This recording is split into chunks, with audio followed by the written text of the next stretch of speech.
Hi, my name is Chrissy Valentine, and I'm doing the copyright assignment module.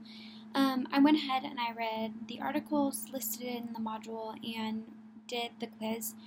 There was a lot more information than I expected there to be about copyright laws and fair use laws, and definitely things I had no idea about, and just how kind of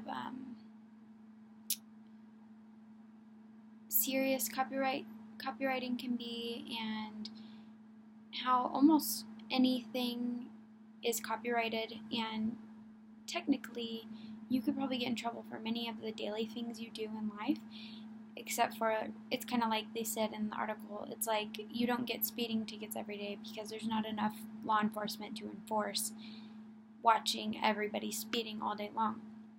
So that's kind of the reason why it's so easy to get away with, because some of it is very mild and not so serious. So yeah, of course, people get away with all the time in educational field, or without even realize they're getting away with it. But the first question was, after reviewing the copyright and fair use websites, which area surprised you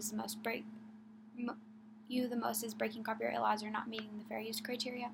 I kind of thought it was interesting that it talked about how basically anything tangible is under copyright law, even if it doesn't have like the markings or the copyright symbol.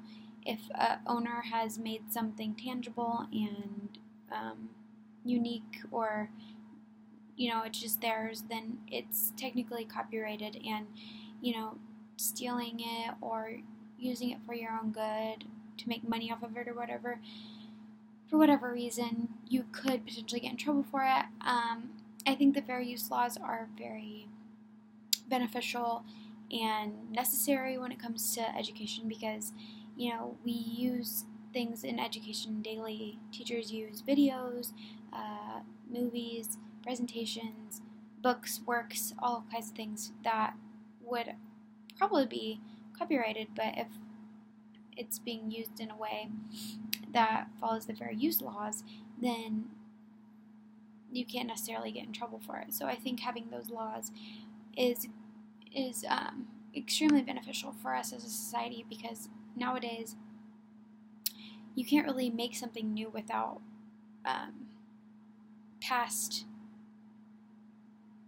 tangible items. Like if you want to make a presentation or something for your students, you have to take different things from different areas. So like that might be a video or a magazine or a book or something like that. So all those things you have to think about, like, would this fall into a copyrighted suit, or is it okay for me to show my students this for educational purposes?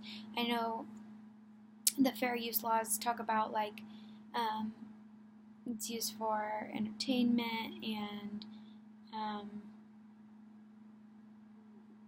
just like parodies and different things like that. And I think it's just important to be really updated on the laws based on copyright and fair use laws, just because you want to make sure the way you're teaching your students, you're not getting yourself in any trouble showing your students something, or like keeping something in your like environment that could get you into serious trouble. Like they said a lot about downloading softwares illegally, or keeping video, or like copying video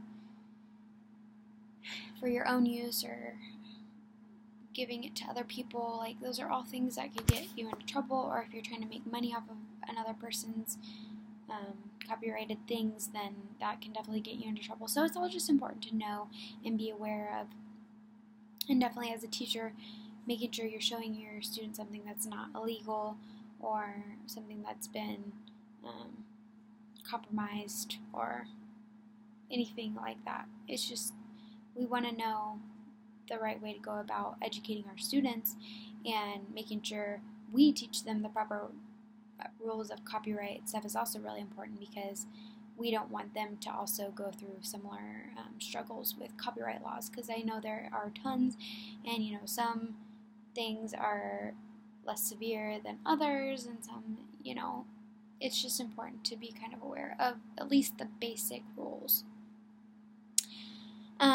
Number 2 is, what examples have you experienced where educators have broken copyright laws or fair use policies, and is it really that big of a deal? I kind of answered this within the last question, but I'm guessing almost every single day educators are violating copyright laws, because I've seen, plenty of teachers from different schools. My teachers find just, YouTube videos, or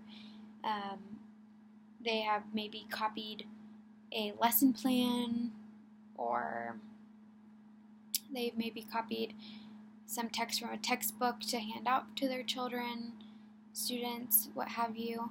And all those are technically violating copyright laws, but I don't think it's that big of a deal. Like they said before, if it's not really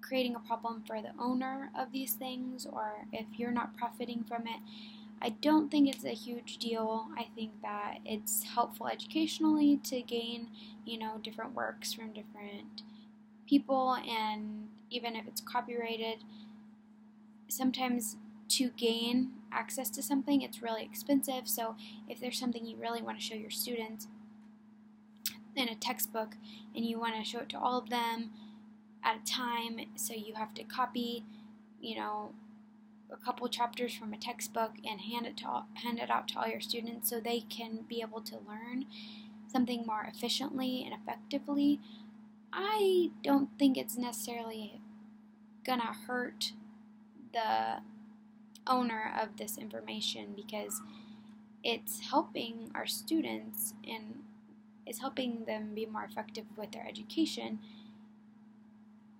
because it would be kind of unfair to ask these students to spend however much money it's going to take to gain that access to a couple chapters of a textbook that may be like $300, $400, when all you want them to read is just a couple chapters that may pertain to some type of information. That's just one example I kind of thought of in my head, but I don't think it's all a huge deal. I think there's some cases where it would be. It's just kind of situational, I would say. But like I said, that's why it's important to know the laws and know what considers fair use and all those things, so you're not getting yourself in any trouble. And number 3, how did you score on the fair use quiz? I would say I did decently. There were some things that I definitely kind of got confused on. There's some things that I thought was like, oh, no way, that wouldn't be fair use or accepted, but it was. And then there were some things I was like, oh, I think that would be legal or fair use, and it wasn't.